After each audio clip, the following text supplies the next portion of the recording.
الحمد لله رب العالمين والصلاة والسلام على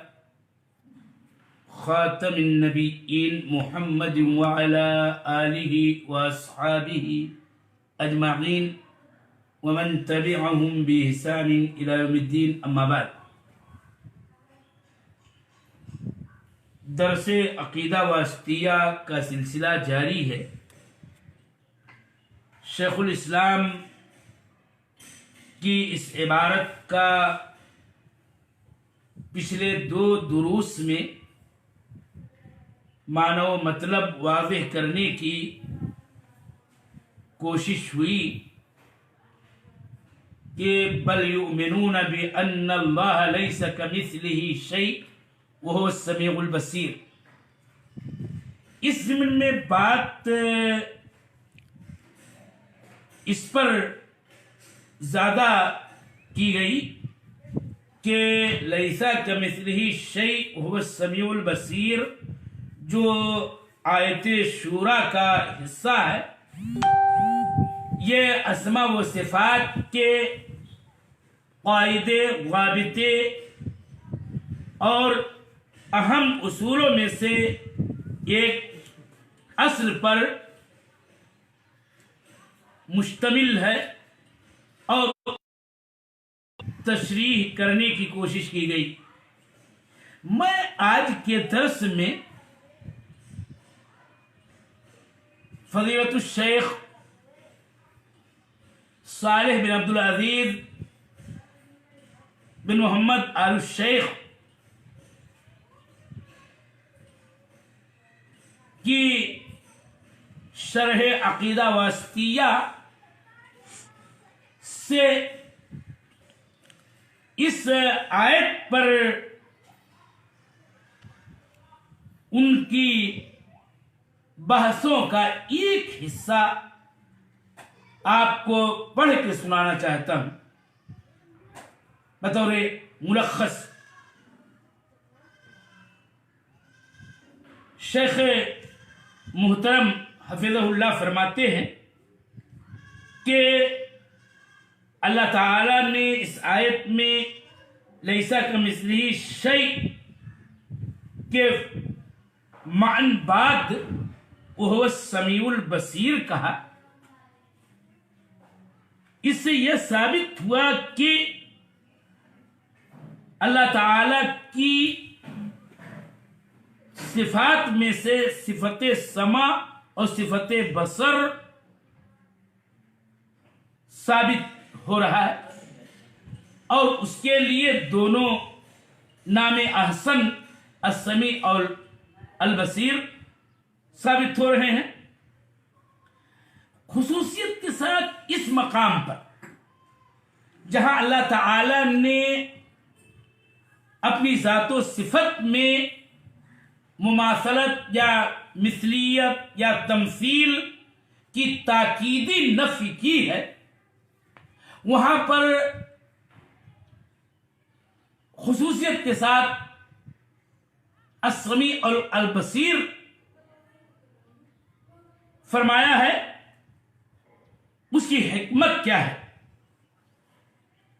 شیخ محترم فرماتے ہیں کہ بتانا یہ ہے کہ مخلوقات کا اللہ تعالی کے ساتھ صفت نام میں اشتراک کلی اور بعض معنی میں یقیناً پایا جاتا ہے اور یہ تمثیل بالکل نہیں. وہ یہ درس نکلتا ہے آیت کریمہ سے کہ اللہ تعالی کے لیے کسی بھی صفت کا، جیسا کہ اس آیت میں صفت سمع و بصر کا اس بات ہے، اور جبکہ اس کے بالکل پہلے لیسا کمثلہ شیء کہا گیا ہے، اس کا مطلب یہ ہے کہ اللہ تعالیٰ کی جو یہ صفت سمع و بصر ہے، اور ہم انسان یہ بات جانتے ہیں کہ مخلوقات میں سے بہت تیری خود انسان بنو آدم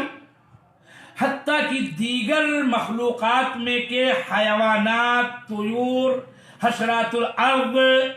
میں سے بہت سے مخلوق ایسے ہیں کہ جن کے اندر یہ دونوں باتیں یا یہ دونوں صفتیں سمع و بصر کی پائی جاتی ہیں۔ انسان بھی سنتا ہے، دیکھتا ہے، چونٹی بھی سنتی ہے، دیکھتی ہے، مچھر سنتا ہے، دیکھتا ہے، اور اس طرح سے نام آپ لیتے جائیں۔ تو اب اس کے بعد بھی یہ کہنا کہ اللہ سمیع و بصیر ہے، جبکہ اس کے بعض مخلوقات بھی سمیع و بصیر ہوتے ہیں اور وہ صفت و سمع و بصر سے متصف ہوتے ہیں، پھر اللہ تعالی کا لیسا کمثلہ شیء کے بعد یہ فرمانا یہ مزید دلیل ہے کہ یہ بات تمثیل نہیں ہے کہ خالی اشتراک پایا جائے نام صفت میں، اشتراک پایا جائے صفت کے بعد معنی میں۔ لہذا اس میں ان لوگوں کی زبردست تردید ہے جنہیں یہ وہم ہوتا ہے کہ اللہ تعالی کے لیے اس بات صفت یہ تمثیل کو مستلزم ہے، یا یہ کہ اگر اللہ تعالی کے لیے صفت مانے تو اس سے تو تجسیم لازم آئے گی، تو اس کا ازالہ ہو جاتا ہے۔ لیسا کمثلہ شیء وہو السمیع البصیر فرما کے اس کو اور یوں واضح کیا جاتا ہے کہ اللہ تعالیٰ نے خود اپنا نام سمیع و بصیر رکھا اسی آیت میں۔ سورہ دہر اگر ہم آپ پڑھیں تو اللہ تعالیٰ نے یوں کہا انا خلقنا الانسان من نطفۃ امشاج نبتلیہ فجعلناہ سمیعا بصیرا۔ اللہ تعالیٰ نے انسان کو سمیع و بصیر کہا۔ تو کیا محض یہ کہ اللہ تعالیٰ کا نام سمیع و بصیر اور انسان کو اللہ تعالیٰ نے سمیع و بصیر کہا ہے، کیا اس اشتراک لفظی سے یا اس صفت کے معنی میں اشتراک و مشابہت پائی جانے سے، اطلاق کے اعتبار سے کہ دونوں کو سمیع دونوں کو بصیر کہا گیا، کیا یہ چیز تمثیل کو مستلزم ہے کہ اللہ تعالیٰ سے معاذ اللہ صفت سمع و بصر کی تردید ہی کر دی جائے اور اس کی نفی کر دی جائے، اور اللہ تعالیٰ کو اس دونوں صفات سے اور ایسے اس کے بقیہ ثابت شدہ کتاب و سنت میں صفات سے معطل قرار دے دیا جائے؟ لا ابداً کلا، ہرگز نہیں۔ اس لیے کہ خود اللہ تعالیٰ ہی ہے کہ جب اپنے لیے بھی سمیع و بصیر ثابت کر رہا ہے اور انسان کو بھی سمیع و بصیر کر رہا ہے، اس کے باوجود یہ بھی کہہ رہا ہے کہ لیسا کمثلہ شیء ولم یکن لہ کفوا احد فلا تضربوا للہ الامثال الی آخر الآیات۔ اس کا مطلب یہ ہے کہ بہرحال یہ ہے تمثیل کو مستلزم نہیں ہے۔ اس کی مزید مثال میں دینا چاہتا ہوں سمجھانے کی خاطر کہ دار امیر، دار فقیر، ایک امیر کا پیلس، محل، اس کا گھر، اور ایک فقیر انسان جو نان شبینہ کا محتاج ہو لیکن اس کے پاس ایک جھوپڑی ہے، اس کے رائے بسیرا کے لیے، رات گزارنے کے لیے، اس کو بھی دار کہا جا سکتا ہے۔ تو اشتراک لفظی کے اعتبار سے دار جو امیر کا ہے اور دار جو فقیر کا ہے، ہاں دونوں کے اندر تو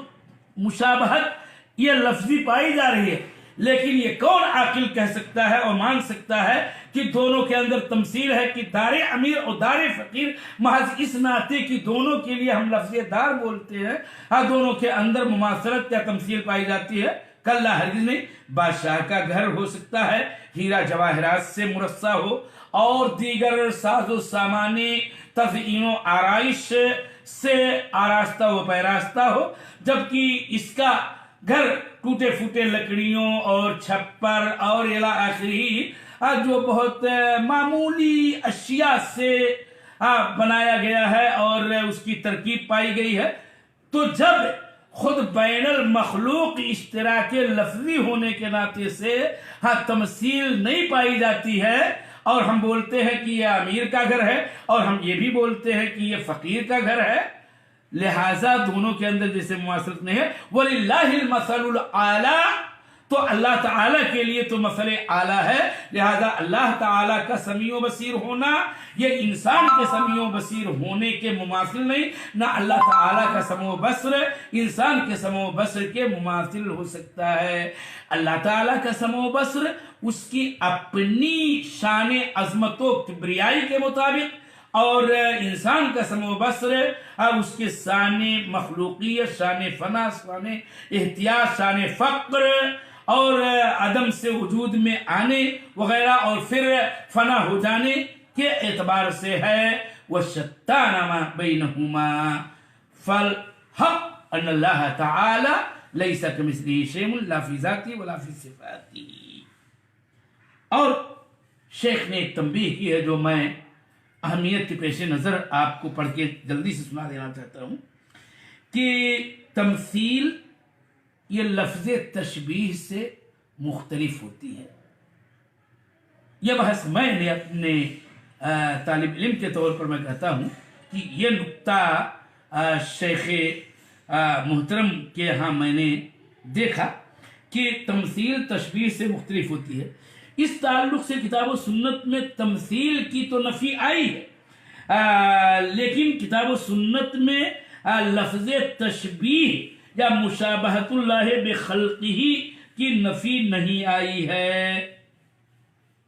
شیخ محترم فرماتے ہیں کہ مشابہت وہ لفظ ہے کہ جس میں یہ احتمال پایا جاتا ہے کہ مشابہت کاملہ ہو، یعنی پوری مشابہت ہو، اور یہ بھی احتمال ہے کہ ناقص اور ادھوری مشابہت ہو۔ اگر مشابہت تامہ ہو تب تو یہ تمثیل ہے، اور لیسا کمثلہ شیء میں اسی کی نفی ہے، اور جو واجب ہے کہ یہ اعتقاد رکھا جائے کہ اللہ کے مثل اس کی طرح کوئی نہیں ہے۔ لہذا لفظ مشابہت کی دو قسمیں ہیں، شبیہ مثیل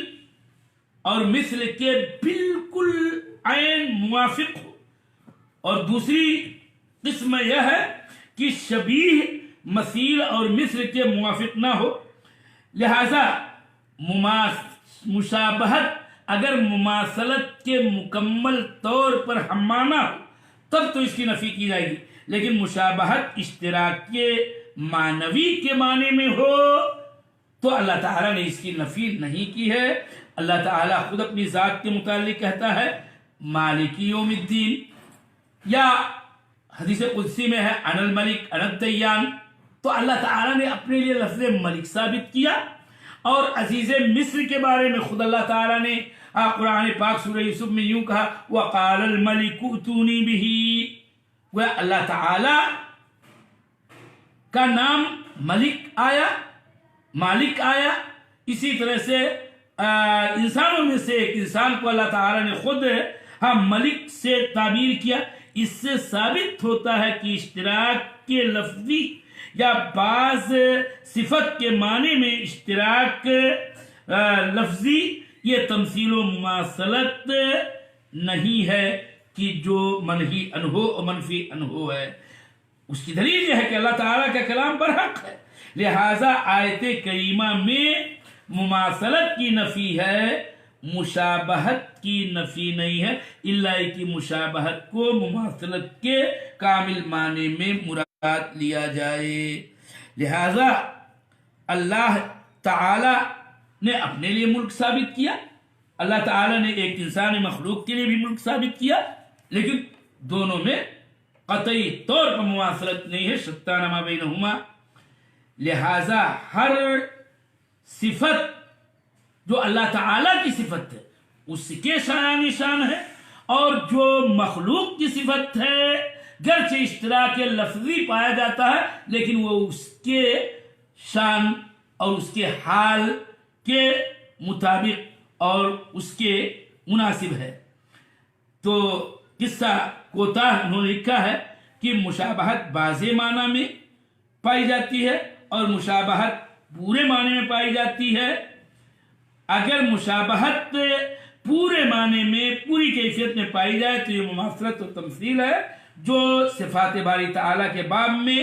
یوں منفی عنہ اور منہی عنہ ہے کہ اللہ تعالیٰ کی مماثلت کسی سے نہیں بیان کی جائے گی، نہ کسی کو اللہ تعالیٰ کے مماثل قرار دیا جائے گا۔ خلاصۃ القول یہ ہے کہ مشابہت کی 3 قسمیں ہیں. کیفیت میں مشابہت یہ ممتنع و ممنوع ہے، اور تمام معنی میں مشابہت اور معنی پر دلالت کرنے میں پورے کمال و تمام کے ساتھ مشابہت یعنی تمثیل یا مماثلت کاملہ یہ بھی ممنوع ہے صفات کے باب میں. البتہ مشابہت معنی کی صفت کے اصل میں اور مطلق اطلاق میں معنوی یہ منفی انہو نہیں ہے. اس کے بعد کل کے درس میں نیا درس یہ ہوگا کہ اہل سنت والجماعت کے منہج کو تفصیل سے بیان کرنا شروع کر رکھا ہے حافظ ابن تیمیہ رحمہ اللہ نے، اور آگے کہہ رہے ہیں کہ فلا ينفون عنه ما وصف به نفسه ولا يحرفون الكلمة عن مواضعه، کہ وہ اللہ تعالی کی بیان کردہ صفتوں کی کرتے ہیں اور نہ اس میں تحریف